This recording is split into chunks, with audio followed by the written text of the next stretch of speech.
welcome to you. I express my appreciation for you.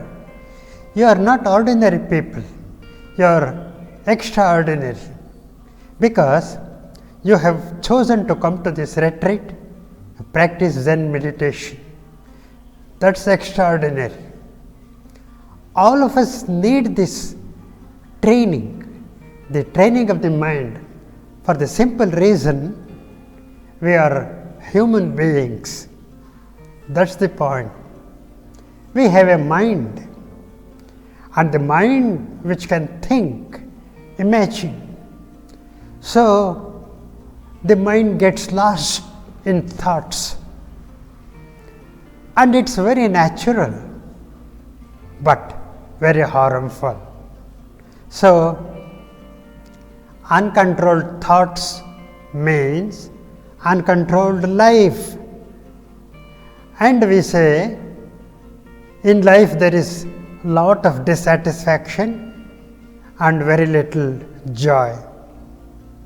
We are humans. And it appears natural, but not so. It is not mandatory to suffer. It's not compulsory here. Right? And there are some extraordinary humans who take this path of Zen, the Zazen, and will learn to train their minds. They overcome all the dissatisfactions in life and they remain balanced, peaceful, and you are going to get that. So, my congratulations to you. Right? Now, to begin with, let us recapitulate briefly the life of Buddha, the Sakyamuni Buddha.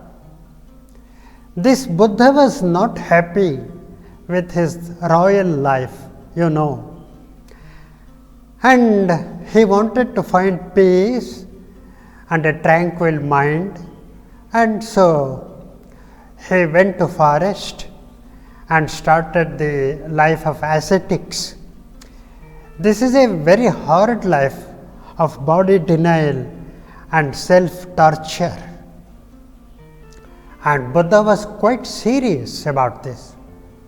He went on fasting, but it did not work. And he was half dead from prolonged fasting, hunger, and exhaustion. So he gave up that, and he started to go on a middle path. The middle path is all about mindfulness.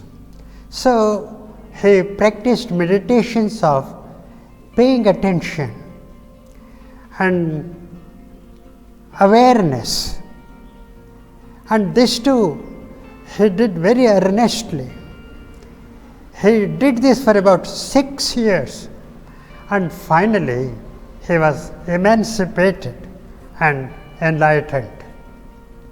He was overjoyed at this new finding, and he made a declaration in ecstasy, probably jumping and dancing, right? And this is the declaration. Wonderful, wonderful, all human beings are bestowed with an inherent peace and tranquility. All are complete, whole and perfect. Nothing to add to this, nothing to delete from this, right? But unfortunately, people don't see this because people are drowned in delusions of self-image. This finding of Buddha is therefore truly wonderful. This is truly astonishing, you see.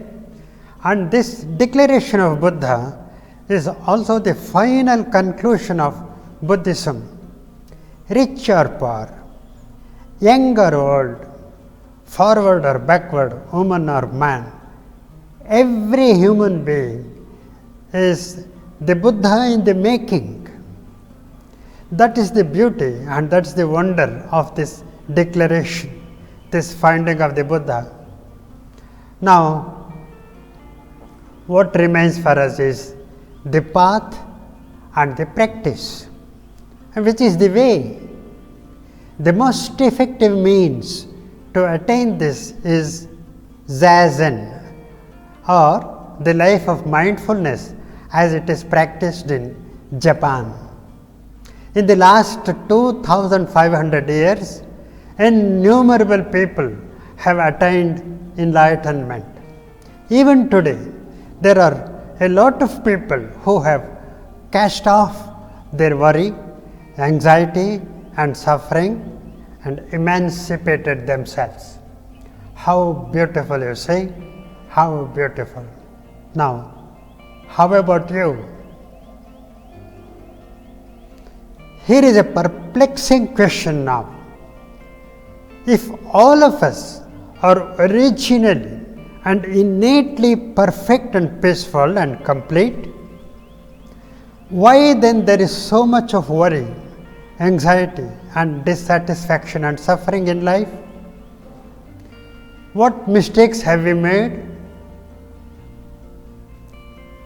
Now the answer to this question is this.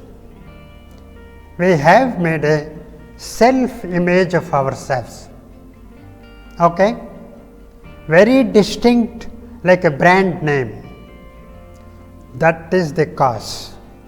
This image, self-image, is built from the days of childhood by our views, our beliefs about how one should be. So, it is full of personalized opinions and concepts, outlooks and the resultant behaviors and actions. All that sum of this is the me, the myself and myself. But the truth is, this very structure is not a reality. Unfortunately, this self-image of me and myself will obscure, will prevent the light of truth about ourselves. That only truth that all of us have, the same substance, the same essence is obscured and obstructed. Right? This can be compared to a pond of water. The nature of water is being crystal clear, calm and pure. This water can reflect the sky and the moon like a mirror. But when the water becomes muddy and murky due to waves, the purity of the water and its reflecting ability is lost. Okay? The Buddha's mind is like clean water in the pond. It can reflect the moon, that is the truth, the reality of ourselves. But with the ordinary minds, the moon, that is the reality of who we are, is not visible. Okay? So we need practice. You need retreats. And the practice is to still the waves in the pond, to let the dirt settle down to the bottom, and then the moon will shine. That is, the truth will come out. And now we perceive that the moon of truth has never ceased shining. Moon was always there, but the gusty winds and waves prevented it.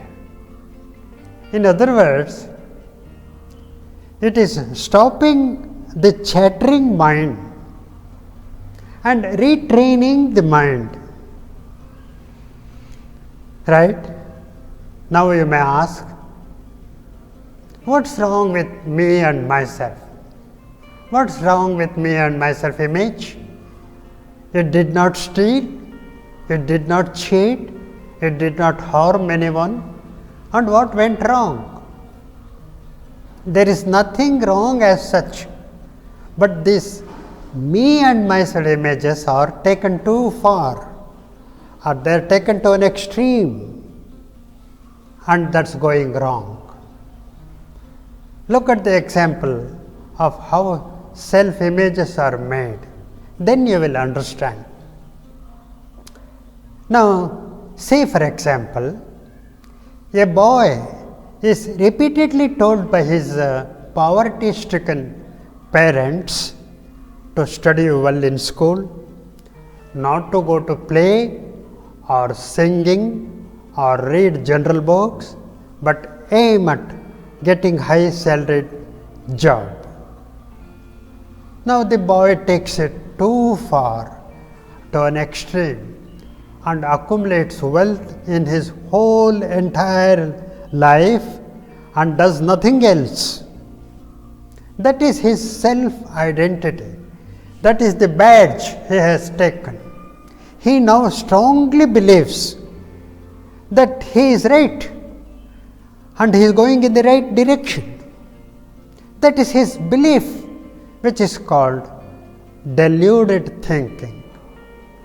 All humans, more or less, are living with these kinds of beliefs, opinions, etc. And the Buddha said, this false scaffolding should be pulled down. This obscures the light of reality of life. Once this wall is pulled down, there is perfection available to you, which is already present. Right? You follow? Look here, the distinction between the mental and the physical world itself is false.